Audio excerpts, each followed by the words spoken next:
আসসালামু আলাইকুম এভরিওয়ান। দেখেন আমি আসছি ভোলাহাট, চাঁপাইনবাবগঞ্জ ভোলাহাট।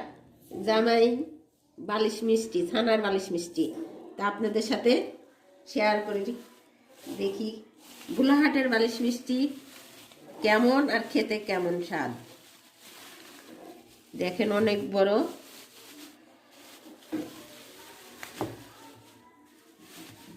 দেখেন। আর এই বালিশ মিষ্টি শুনেছি আরও অনেক বড় বড় হয়, কিন্তু এখানকার মিষ্টি এইরকম। আমি এখন একটা ফ্রিজে ঢেলে নেই। ফ্রিজের থেকে মিষ্টি বড়।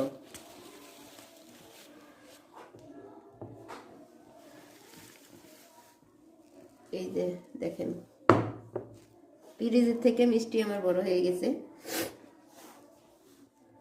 তো সবাই ভালো থাকবেন, আর বালিশ মিষ্টি খাওয়ার দাওয়াত রইল ভোলাহাট জেলায়।